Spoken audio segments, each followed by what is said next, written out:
లెఫ్టిస్టులేనా? మా నాన్న కొద్దిగా లెఫ్టిస్టు, ఆయనతో పాటు నేను కూడా లెఫ్ట్ అయ్యా. లెఫ్ట్ అప్పుడు ఒకటే కమ్యూనిస్ట్ పార్టీ, ఇన్ని పార్టీలు లేవు. అప్పుడు దాంట్లో మా నాన్నగారు ఇన్ఫ్లుయెన్స్ కొంత ఉంది నా మీద, ఉంది ఆయన పైన. అవే కంటిన్యూ అయింది. తర్వాత కమ్యూనిస్ట్ పార్టీ చీలినప్పుడు సిపిఎంలో పోయా. మళ్ళీ నక్సలైట్ మూవ్మెంట్ వచ్చినప్పటికీ దానికి ఆకర్షితులయ్యా.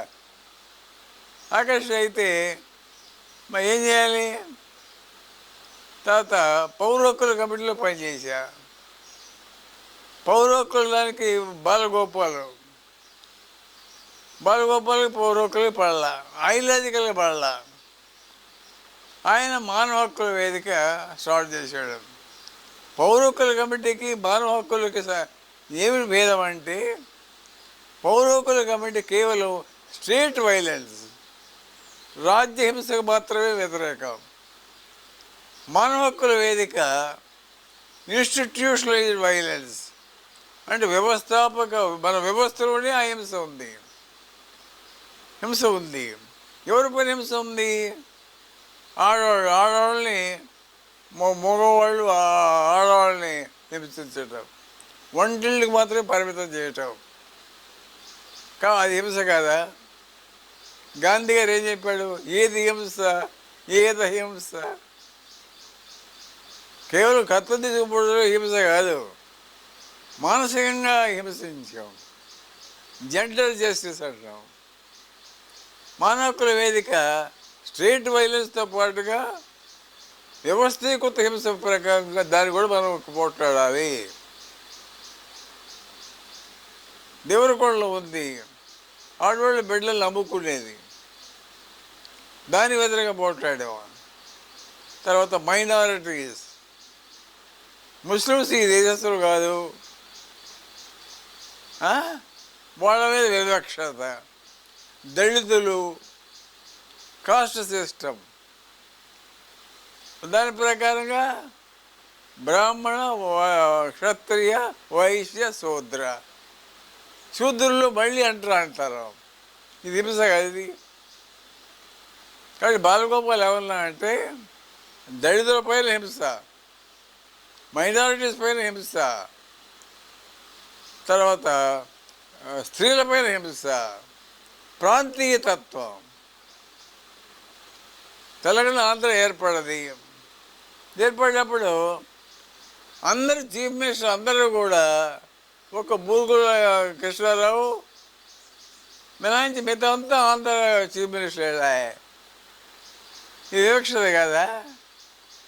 తెలంగాణలో ఎందుకు చీఫ్ మినిస్టర్ కాకూడదు? దీని మీద చేసామంటే నేను మానవ హక్కుల వేదిక వచ్చేసా. బాలగోపాల్ నాయకత్వంలో మేము నక్సలైట్లు చంపేదానిపైన అనేకమైన స్పాట్ వాల్యుయేషన్ పోయాం. బాలగోపాల్తో కలిసి ఎన్నింటికో పోయాం. దేవరకొండలో బిడ్డలు అమ్ముతుంటే అక్కడికి పోయాం. ఏంటంటే రెడీ అడవుల్లో పోయాం, భయం వేసేది. ఒకరోజు గమ్మత్తు ఏమైందంటే, దీపావళి మాకు తెలీదు, కొండ మీద 2 స్త్రీలు చంపారు. అక్కడికి పోయాం. రోడ్డు లేదు, అన్నీ కంకర, మా జీపు కదిలేట్లేదు.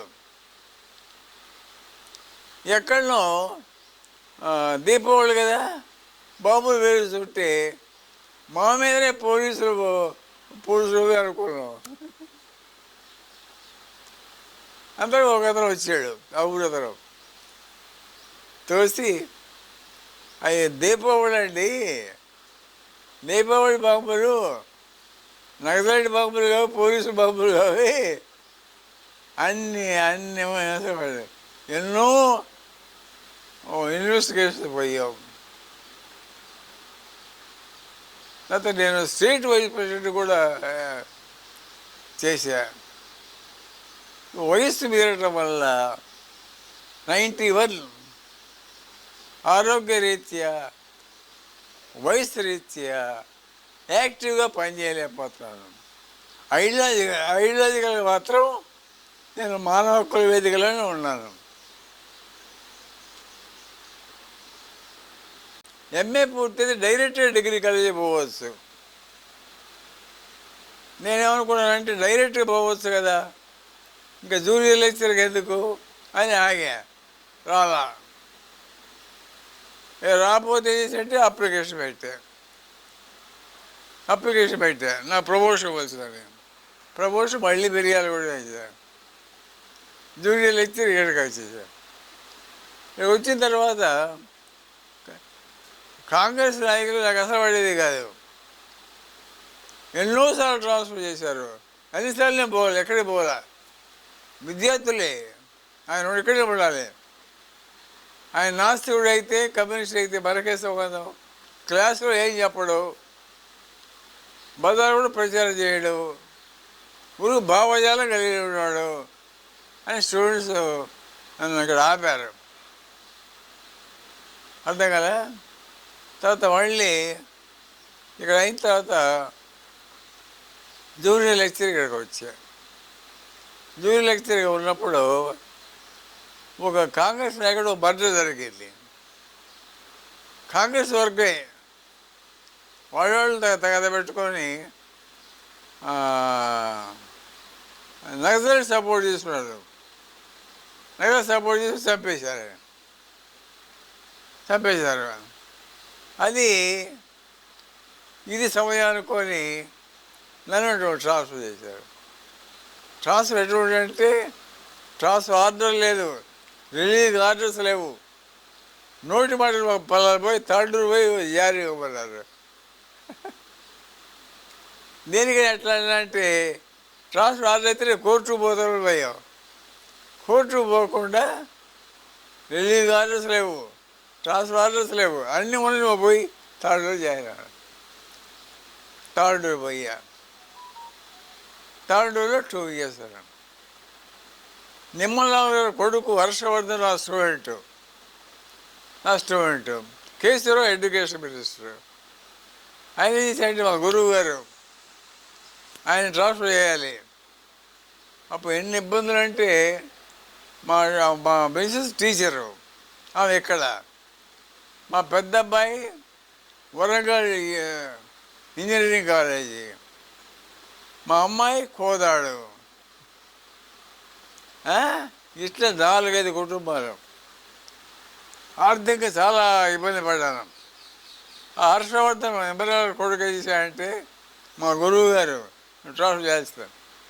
నేను కేసులో గారితో అట్లా మళ్ళీ మిరియాలు కూడా పోతే ఇబ్బంది పడతారండి, నేరేడు జల్ల కానీ నల్లగొండ కానీ ట్రాన్స్ఫర్ చేస్తే కేసులో రైట్ మిరియాలు కూడా వేస్తాను.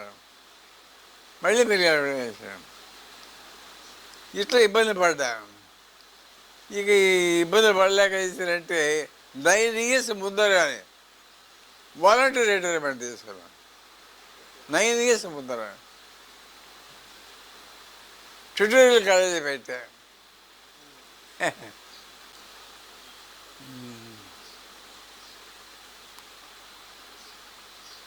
దుర్గయ్య, సుదర్శను, నిన్న చనిపోయినటువంటి భాస్కరు, కొమ్మసీను, సూర్యనారాయణ వీళ్ళంతా కలిసి పనిచేసాం.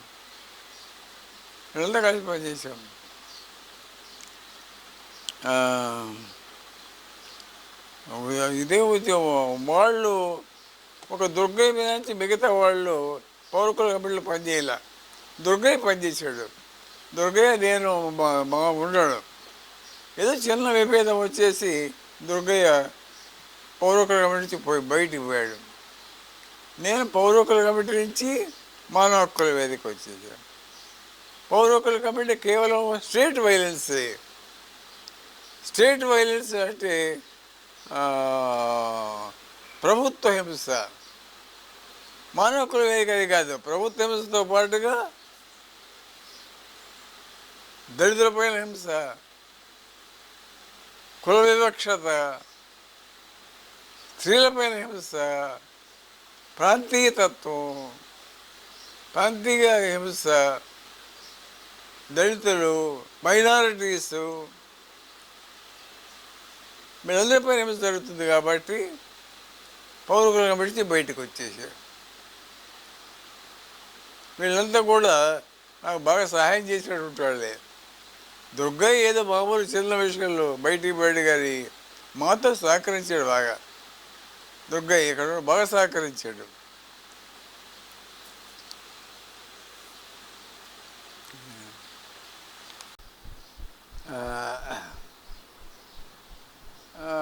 నేనంటే స్టూడెంట్స్కి భయమని చాలామంది అనుకుంటారు కానీ అది వాస్తవం కాదు. అది ఆ రోజు ట్రెండ్. అది టీచర్స్ చూసి ప్రతి విద్యార్థి కూడా భయపడేవాడు.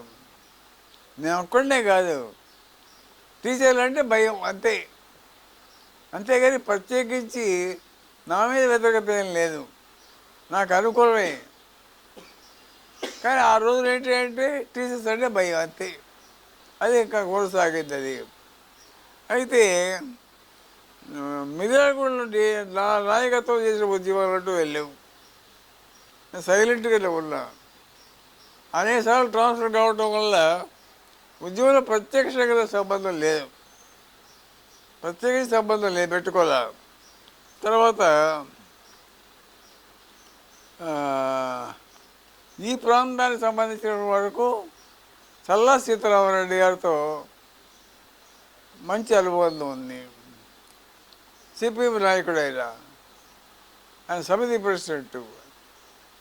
ఎంత అనుబంధం అంటే ఆయన సమితి ప్రెసిడెంట్ కదా. ఫ్యామిలీ రావులపేటలో ఉండేది. మాది పాక, బిల్డింగ్ లేదు, పాకే. వచ్చేసి అమ్మాయి నాకు అన్నం పెట్టనేది, అంత అనుబంధం. అయితే మా మిసెస్ ఎస్జిబి ట్రైనింగ్ పోతుంది. ఆయన సమితి ప్రెసిడెంట్. ఆయన ఉద్దేశం ఏంటంటే ఉద్యోగం ఉన్న వాళ్ళకి, రెడ్డి కులం వాళ్ళకి ఉద్యోగం ఇవ్వద్దు అని ఆయన పట్టుదల. అంత పట్టుదల ఉండేది. మరి నేను ఉద్యోగస్తుడు కదా, కాబట్టి మా మిసెస్ అనర్హురాలు.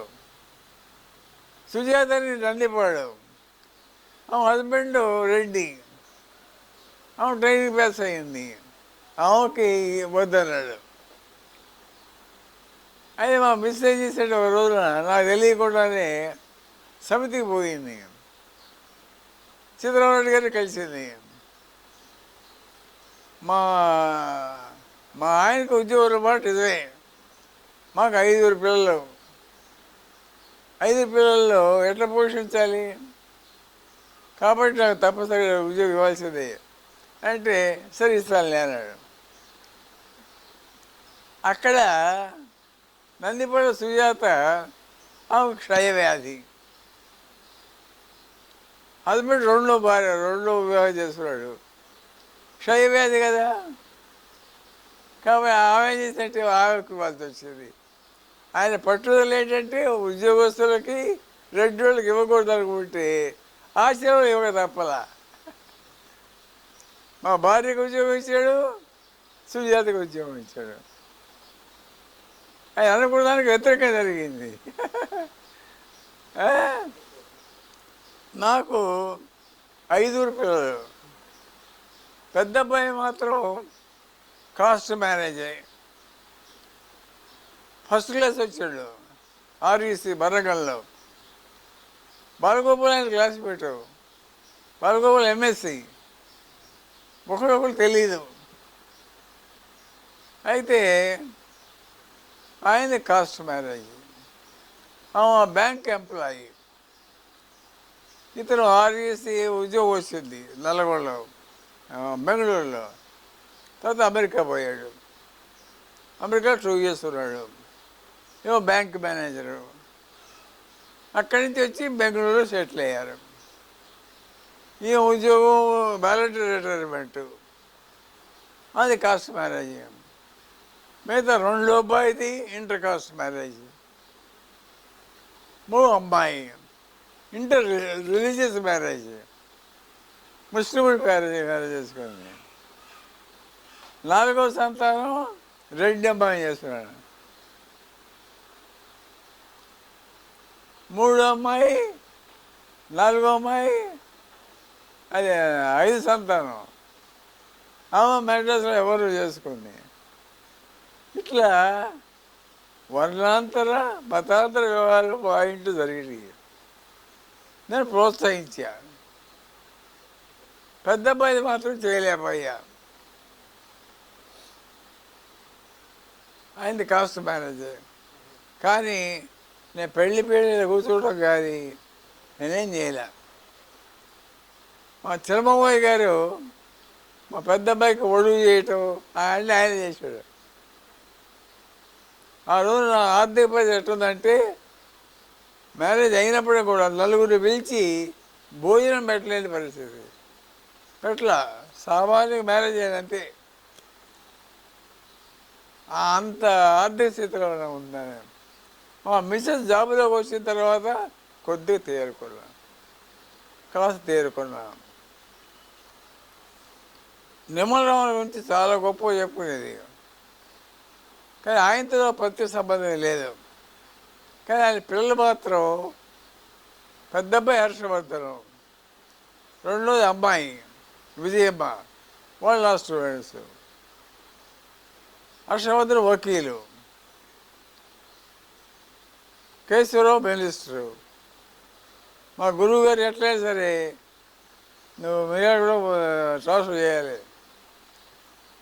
నేను మిర్యాల కూడా వద్దండి, ఆ కాంగ్రెస్ నాయకులు బతకనివ్వరు.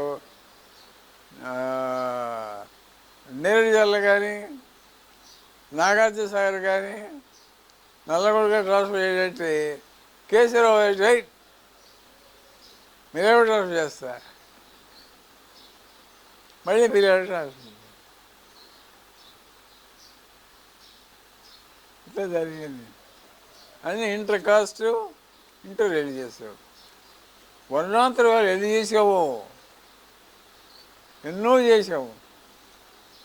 వర్ణాంతర వివాహాలు బాలగోపాల్ చాలా గొప్ప మనిషి, చాలా గొప్ప మనిషి. ఆయన ఎంత గొప్ప అంటే బీదోడు సాయం చేసేది, పైసలు తీసుకునేది కాదు. వచ్చే కొద్ది ఆదాయంలో కూడా ఒక 6,000 భార్యకి ఇచ్చేది. అవును, నాకెందుకు ఉండాలి. వంట కూడా ఇద్దరు కలిసి చేసేది, భార్యాభర్తలు కలిసి చేసేది. ప్లేట్స్ కూడా ఇద్దరు కలిసి చేసేది. అంత గొప్ప వ్యక్తి. వాళ్ళ గొప్ప చాలా గొప్ప మేధావి. దానికి నేను బాగా ఆకర్షితులయ్యాను, ఆయన వ్యక్తిత్వాన్ని బాగా ఆకర్షితులయ్యారు. ఆ రెండో అబ్బాయి మాత్రం ఆర్ఎస్. రెండో అబ్బాయి 2 years యూజీ పోయాడు, అండర్గ్రౌండ్ పోయాడు, కర్నూలు డిస్ట్రిక్ట్, కర్నూలు. అప్పటికే మ్యారేజ్ అయింది. నేను సూర్యాపేటలో పనిచేసేటప్పుడు ఆ అమ్మాయిని లవ్ చేసి మ్యారేజ్ చేసుకున్నాడు. అప్పుడు అతనికి 17 సంవత్సరాలే. సూర్యాపేట రాష్ట్ర సమాజం ఉండేది కదా.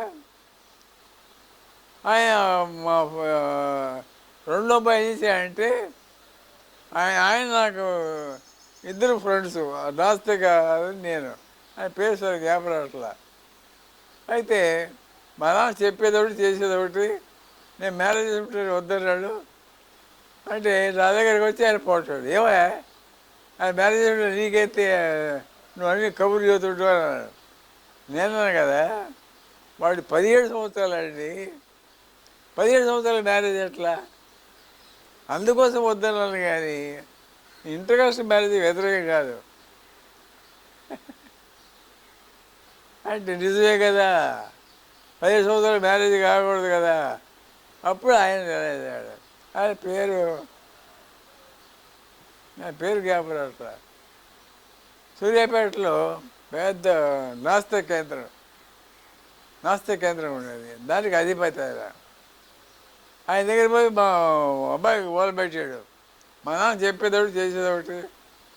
నేను మ్యారేజ్ వద్దన్నాడు అంటే ఆయన కోపం వచ్చింది. నా దగ్గర ఏమో నువ్వు చెప్పేది ఒకటి చేసేది ఒకటి. మీ అబ్బాయి మీ ఇంటికి మ్యారేజ్ నీకే అది కాదయ్యా. 17 సంవత్సరాలు వాడికి 17 సంవత్సరాల్లో మ్యారేజ్ ఉంటాడు ఎట్లా? 19 సంవత్సరాలు కావాలి కదా. అందుకోసం వ్యతిరేకించారు కాదు, లేకపోతే నేను వ్యతిరేకించేది వాడు కాదు.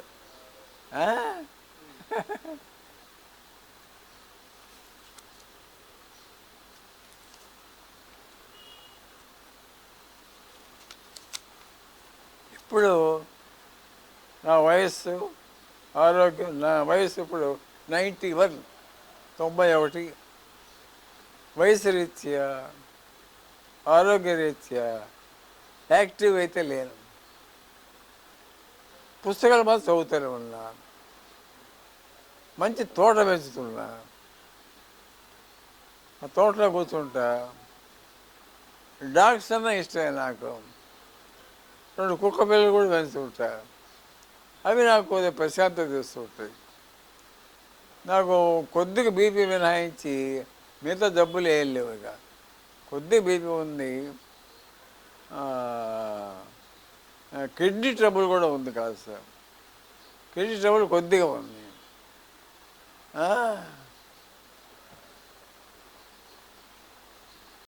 నక్సలైట్తో సంబంధాలు ఉండేది, జనశక్తి ఉంటుంది కాదు. అన్నిటితో అన్ని కమ్యూనిస్ట్ పార్టీలు అన్నిటితో సంబంధాలు ఉన్నాయి. ఇప్పుడు జనశక్తే కాదు, సంబంధాలు ఉన్నాయి. ఇప్పుడు ముక్కు సుబ్బారెడ్డి వచ్చాడు, ఇంట్లో పడుకున్నాడు. చుట్టూతో నేను కాపలా పెట్టా. అది ఈ మధ్యలో చనిపోయేది విన్నా. ముక్కు సుబ్బారెడ్డి చనిపోయేది విన్నాను. బరువరావు కూడా నన్ను పర్సనల్గా బాగా లైక్ చేస్తాడు. వ్యక్తిగతంగా నన్ను ఏమన్నాడు. అప్పుడు గూటు గ్రామ తరలు రండి అనే ఉద్యమంలో నేను పాల్గొన్నా. అప్పుడు వరవర దానికి నాయకత్వం వహించాడు. గ్రామాలకు తరలిపోయింది అని గ్రామాల చుట్టూ తిరిగాం. చాలా గ్రామాలు పోయావు. చాలా గ్రామాలపై ప్రచారం చేశావు. ఆ రోజు ఎమ్మెల్యే పార్టీ సిన్నెక్కడి ఏదో ఒకటే ఉండేది. తర్వాత అనేక చీలికలు పేలికలు అయింది. ఆ రోజు అది ఒకటే ఉంది. ఇప్పుడు ప్రకృతిని దాని మీద దృష్టి పెట్టా. అది నాకు కొంత ప్రశాంతి ఇస్తుంది. నాకు ఉండేటటువంటి 4 కుంటల్లో 3 కుంటలు గార్డెనే వేస్తున్నా. మా మిస్సెస్ చనిపోయినప్పుడు ఆమె దేహాన్ని గాంధీ మెడికల్ కాలేజ్ చాలామంది ఆశ్చర్యపోయారు. బహుశా ఈ జిల్లాలో మెడికల్ కాలేజీకి ఇచ్చినటువంటి శరీరాన్ని బాధ్యత ఫస్ట్ అనుకుంటున్నా. మా మిస్సెస్ని మెడికల్ కాలేజీకి ఇచ్చారు. ఆ 2వ బాబు చనిపోయినప్పుడు కూడా నాట్లపల్లి మెడికల్ కాలేజ్ ఏదైతే దాని పేరు 2వ బాబు ఎక్కువ వచ్చాను. నేను వీలునామా రాశా. వీలునామా కళ్ళని ఎల్వి ప్రసాద్ హాస్పిటల్కి దేహాన్ని దగ్గరగా ఉన్న మెడికల్ కాలేజీకి ఇవ్వడని వీలునామా రాశారు. మా పిల్లలందరూ కూడా దాన్ని అభిగమించారు.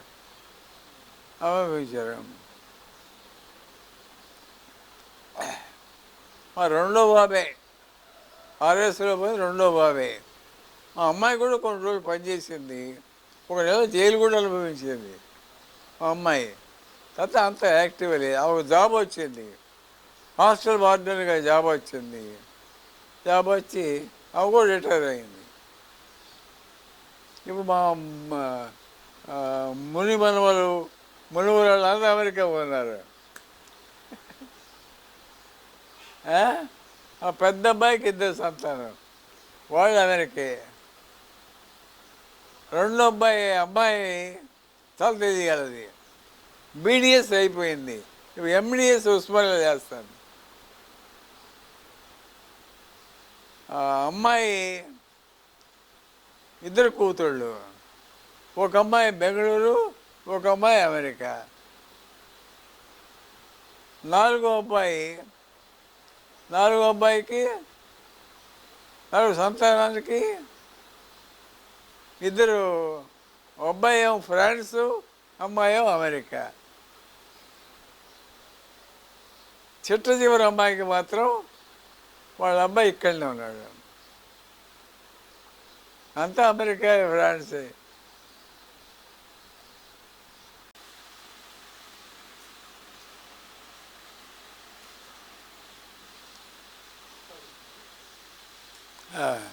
అది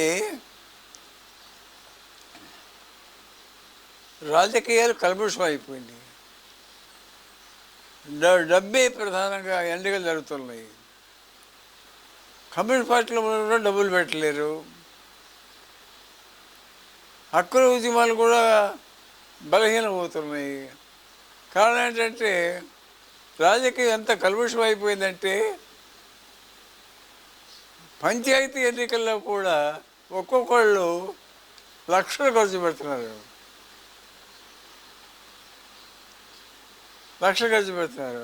ఒక్క ఓటుకి 700 ఇచ్చారు. నేను ఉండే వాటిలో ఒక ఆయన 700 ఇస్తే ఇంకొక ఆయన 1000 ఇచ్చాడు. ఇక కమ్యూనిస్ట్ పార్టీలు ఎందుకు ఉంటాయి? ఎట్లా తడుచుకోగలుగుతాయి? దాంట్లో ఉన్నంతా కూడా వేరేవాళ్ళు. అది ఒక కారణం. ఇంకొకటి ఏంటంటే కమ్యూనిస్ట్ పార్టీలో కూడా అగ్రకుల తత్వం ఉంది. ఈ మధ్యలోనే కాస్త నాయకత్వం మారింది. జిల్లా సిపిఎంలో దళితుడు వచ్చాడు, సిపిఎంలో దళితుడే. ఏచూ సీతారాం పోయిన తర్వాత మొత్తం ఇండియాలో కూడా దళితుడే వచ్చాడు. మార్చుకున్నారు వాళ్ళు కూడా మారుతున్నారు. మనం దళితుల పక్షాలు లేరు, అంత అగ్రకులాల వాళ్ళ నాయకత్వం.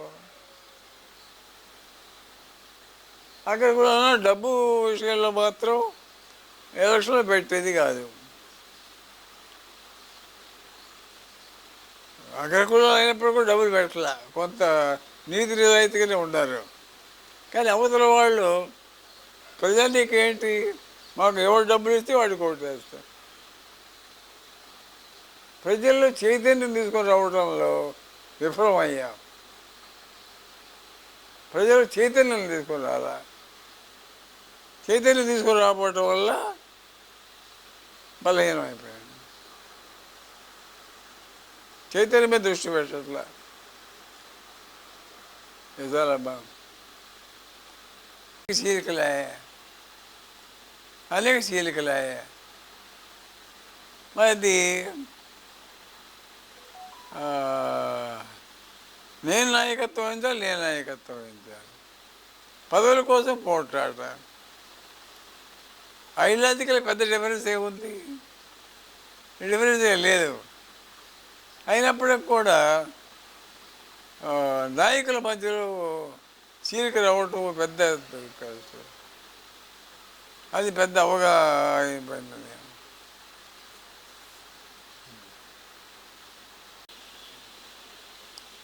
శేషు నేను కలిసి ఆఫీస్ తెరిచాం. ఆఫీస్ తెరిచి కొంతమందిని రామలింగయ్య, అజీజు, వెంకటేశ్వర్లు, కందుల వెంకటేశ్వర్లు, వీళ్ళని వచ్చి మెంబర్స్గా వచ్చేది. ప్రతి వారం కూడా ఓ టాపిక్ పైన, సాహిత్యంలో ఓ టాపిక్ పైన ఎక్కడి నుంచి పిలిపించి మాట్లాడించేది. నల్లగురించి రఘువులు సత్యనారాయణ వచ్చేది. ఒకసారి శివారెడ్డి గారిని పిలిచాం. తర్వాత ఆ, ఆ, ఆ, గొప్ప పిక్చర్స్ని ప్రతి మంత్ కూడా ఓ పిక్చర్ తెచ్చేది. ఫస్ట్ అంకుర్ పిక్చరు, శ్యామ్ బెనగల్ది అంకుర్ పిక్చరు, తర్వాత నిశాంత్, బెంగాలీ బృహయ, ఈ పిక్చర్స్ తెరిచి సిడి రవికుమారు సినిమాలో ఫ్రీగా ఇచ్చేది మాకు. టికెట్ ఏదైతే ఉందో టికెట్లు అమ్మేది, మామూలు అమ్మేది. అదే మీరు సినిమా రాండి, సినిమా చూడండి, అంకురు నిశాంత్, దాని మీద డిస్కషన్, సినిమా కావడం డిస్కషన్. శేషు ప్రధాన పాత్ర వహించాడు. నేను చెప్తాను కదా, రంగారెడ్డి తాండూరు ట్రాన్స్ఫర్, అదే సమయంలో శేషు కూడా సంబంధం ఉందని శేషు నాగార్జున సాగర్ ట్రాన్స్ఫర్ చేశారు. శేషు నాగార్జున సాగరు, నన్నేమో తాండూరు. మరి ఎట్లనో శేషు తత్వ నల్లగొండ వచ్చాడు. శేషు చాలా గొప్ప వ్యక్తి, అది ప్రధాన పాత్ర వహించాడు. ఆ సంస్థ పేరు జ్ఞాపకం రావట్లా. ఆ సంస్థ పేరు రూమ్ తీసుకున్నాం, లక్ష్మీ టాకీస్ పక్కనే రూమ్ తీసుకున్నాం. ఓసారి దాని మీద దాడి జరిగింది, మా ఇంటి మీద దాడి జరిగింది. పుస్తకాలన్నీ పోలీసులు తీసుకుపోయారు. ఇట్లా అనేక ఇబ్బంది పడతాం.